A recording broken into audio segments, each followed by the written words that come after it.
નકલી વસ્તુઓનો કારોબાર દિવસે ને દિવસે ચિંતાજનક રીતે વધી રહ્યો છે। નકલી ઘી, તેલ અને નકલી અધિકારીઓ બાદ હવે બીડીમાં પણ નકલીનો ઝેરી ધુમાડો ફેલાયો છે। જૂનાગઢના કેશોદમાંથી આવી જ એક ચોંકાવનારી ઘટના સામે આવી, જ્યાં પોલીસે લાખો રૂપિયાના નકલી બીડીના જથ્થા સાથે એક શખ્સને ઝડપી લીધો।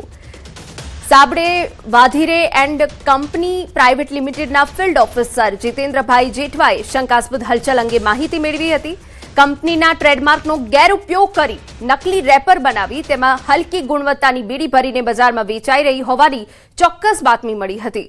ગ્રામ્ય વિસ્તારમાં ફેરિયાઓ મારફતે આ નકલી માલ પધરાવવામાં આવતો હતો। આ માહિતીના આધારે કંપનીના કર્મચારીઓએ પોલીસનો સંપર્ક કર્યો અને સંયુક્ત રીતે વોચ ગોઠવી છટકું ગોઠવ્યું। પોલીસ અને કંપનીના પ્રતિનિધિઓ દ્વારા કેશોદ વેરાવળ રોડ પર શંકાસ્પદ ઇકો કારને રોકી તપાસ કરવામાં આવી। તપાસ દરમિયાન કારમાંથી મોટી માત્રામાં નકલી બીડીનો જથ્થો ઝડપાયો। ઇકો જે અમને નંબર અગાઉથી મળેલો હતો, ઇકોની અમે રોકીને અટક કરી। તો એમાં ચેક કરતા સાબડે બીડીના 136 પેકેટ એટલે કંપનીના નિયમ અનુસાર 3 કાર્ટૂન અને રાજકમલ બીડીના 170 પેકેટ એટલે કંપનીના નિયમ અનુસાર 3 કાર્ટૂન, કુલ મળી અને 6 કાર્ટૂન જેટલો મુર્દા માલ પકડેલ છે।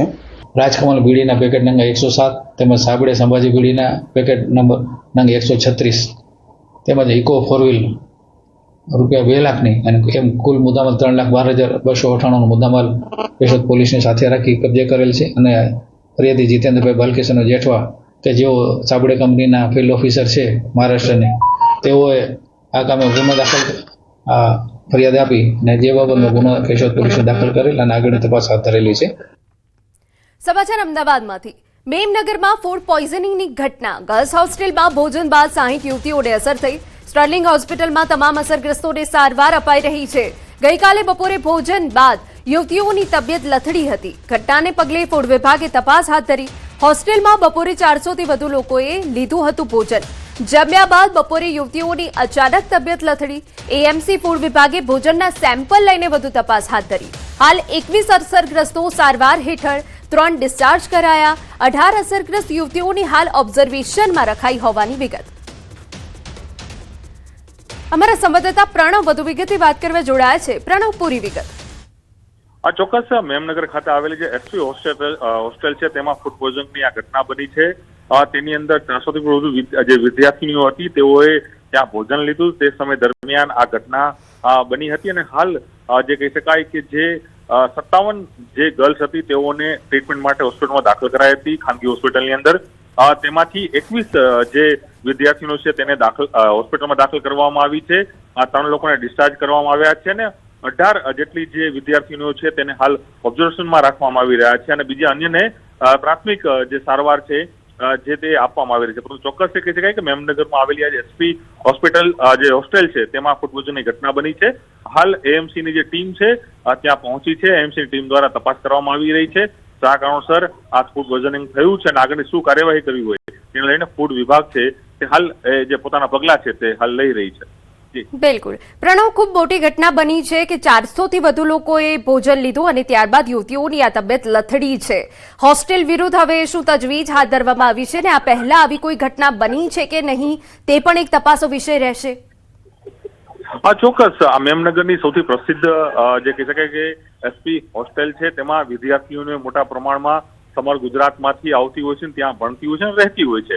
એટલે જે હોસ્ટેલમાં જે ભોજન પીરસતું હોય છે તે 400થી વધુ જે ત્યાંની જે હોસ્ટેલમાં રહેનારી જે વિદ્યાર્થીઓ છે તેઓએ આરોગ્ય હતું અને એ દરમિયાન જ આ ઘટના બની હતી અને તેમાંથી 30થી 40 જેટલી જે વિદ્યાર્થીઓ તેને ઇફેક્ટ પડી હતી। તેનો તાબડતોબ હોસ્પિટલમાં દાખલ કરવામાં આવ્યું છે। તેને લઈને જ આરોગ્ય વિભાગ પણ હરકતમાં આવ્યું છે એએમસીનું અને એએમસીનું આરોગ્ય વિભાગ હાલ ત્યાં તપાસ પણ કરી રહી છે અને જે પણ જરૂરી પગલાં લેવાના હોય તે પગલાં છે અમદાવાદ મહાનગરપાલિકાનું ફૂડ વિભાગ છે તે લઈ રહ્યું છે અને કોઈ જવાબદાર લાગશે તો ચોક્કસપણે તેના સામે વિરુદ્ધ કાર્યવાહી પણ કરશે, દંડાત્મક કાર્યવાહી પણ કરશે। પરંતુ સાથે જ જે તમામ જે વિદ્યાર્થીનીઓ છે તે વિદ્યાર્થીઓને હાલ સારવાર માટે હોસ્પિટલ ખસેડવામાં આવ્યું છે। તેઓની હાલ સારવાર પણ ચાલી રહી છે। જો કે કોઈ મેજર કોઈ જે કહી શકાય કે તે પ્રકારની કોઈ વિદ્યાર્થીની સાથે અસર નથી જોવા મળી રહી, પરંતુ હાલ તમામ લોકો ઓબ્ઝર્વમાં છે તેને દાખલ કરવામાં આવ્યા છે। બિલકુલ પ્રણવ, એએમસી ફૂડ વિભાગ તરફથી કોઈ સ્પષ્ટતા આપવામાં આવી છે અત્યાર સુધી? એએમસી તરફથી જે સ્પષ્ટતા આવી છે તેમાં કહેવામાં આવ્યું છે કે જે એએમસીના જે ફૂડ અધિકારી છે ડોક્ટર તેજસ શાહ તેઓએ સ્પષ્ટપણે કહ્યું છે કે 57 એટલે 57 જેટલી ગર્લ્સની હાલ ટ્રીટમેન્ટ ચાલી રહી છે.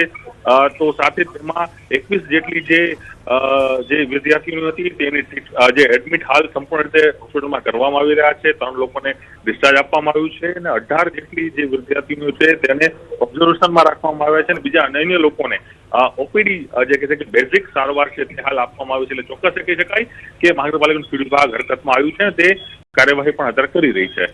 બિલકુલ પ્રણવ, તમામ વિગતો બદલ ખૂબ ખૂબ આભાર આપનો. તો જે રીતે મેમનગરમાં ફૂડ પોઈઝનિંગની આ ઘટના બની છે, 400થી વધુ લોકોએ ભોજન લીધું હતું અને જે બાદ 60 યુવતીઓને અસર થઈ હોવાની વિગત.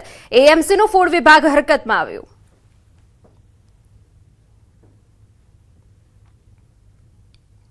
અને મહત્વના સમાચાર, વાવ થરાદમાં કોંગ્રેસી સેન્સ પ્રક્રિયા દરમિયાન ગેનીબેન ઠાકોરના ભાજપ પર આકરા પ્રહાર. કહ્યું, છેલ્લા 1.5 વર્ષથી હાલના ધારાસભ્ય ક્યાંય દેખાતા નથી. હું ધારાસભ્ય હતી ત્યારે ગામડે ગામડે ફરીને લોકોને મળતી હતી.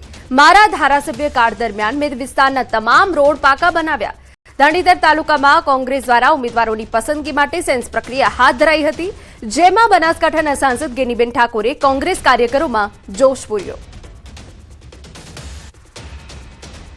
એવા અનેક રોડો ધારાસભ્ય હતી એ ટાઈમે મોટા ભાગે જતા થતા હતા એટલા કર્યા. એ ટાઈમે ભાજપવાળા એમાં ભાષણ કરતા હતા કે ભાઈ ચાલુ સરકારનો ધારાસભ્ય આવે ને તો અમારા બધા કામ થઈ જશે.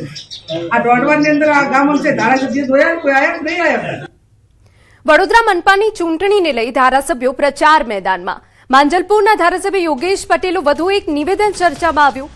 બહાને વ્યક્તિને ટિકિટ આપો તો વિરોધ કરવાનો. આપણા વિસ્તારમાં આપણે કરેલું કામ હોય તો આપણાને જ ચાન્સ મળવો જોઈએ. વિસ્તારના કાર્યકરોને ટિકિટ મળવી જોઈએ. જો કોઈ કાર્યકરને ટિકિટ ના મળે તો મારી જોડે અબોલા ન કરશો. તેઓને પાર્ટી જીતાડવા માટે કામ કરવું પડશે. ધારાસભ્ય તરીકે હું પાર્ટીના ઉમેદવારને જીતાડવા કામ કરીશ. ચૂંટણી કાર્યક્રમના ઉદ્ઘાટનમાં યોગેશ પટેલે આ નિવેદન આપ્યું.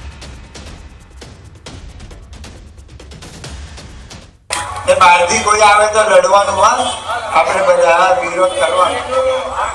આજે જો ભાઈ મહેનત આપણે કરી છે, આપણે બધે ફર્યા છે, આપણે મોટરો બસ ભરી છે, આપણે બધું જે પાર્ટીએ જે કીધું છે આપણે કર્યું, તો આપણાને ચાન્સ મળવો જોઈએ. અને મહત્વના સમાચાર, જૂનાગઢના ગીચ કડિયાવાડ વિસ્તારમાં લક્ષ્મી એપાર્ટમેન્ટના રવેશનો એક ભાગ ધરાશાયી થતા એક મહિલાને ગંભીર ઈજા પહોંચી. આ ઘટનાએ મનપાની જર્જરિત ઇમારતો સામેની કાર્યવાહીના દાવાઓની પોલ ખોલી દીધી. બિસ્માર રસ્તાઓના કારણે ઈજાગ્રસ્ત મહિલા સુધી એમ્બ્યુલન્સ પણ પહોંચી શકી ન હતી, જેના કારણે સ્થાનિકોમાં તંત્ર અને ચૂંટાયેલા પ્રતિનિધિઓ સામે ભારે રોષ જોવા મળ્યો. એ બિલ્ડિંગની પડદી મારા વાઈફના માથા ઉપર લાગવાથી અત્યારે એની હાલત ગંભીર છે. તંત્રની ઘોર બેદરકારી. કડિયાવાડમાં 2 વર્ષ પહેલા આખું બિલ્ડિંગ પડ્યું હતું, એમાં 4 જણાના મોત થયા છે. અત્યાર સુધી કોર્પોરેશન લેવલે બધાએ મોટા અવાજે કીધું હતું તંત્રને કોઈને છોડવામાં નહીં આવે. પણ હું તમને કહું છું, કાલથી કડિયાવાડી વેપારી એસોસિએશનના ઉપપ્રમુખ હું પોતે, કાલથી મારી દુકાન બંધ રહેશે. કડિયાવાડના 4 ચોક વચ્ચે હું ઉપવાસ ઉપર બેસું છું. સ્થાનિક લોકોનો આક્ષેપ છે કે કોર્પોરેટરો માત્ર ચૂંટણી ટાણી જ દેખાય છે અને વિસ્તારની પ્રાથમિક સુવિધાઓ કે સુરક્ષા બાબતે ઉદાસીન છે.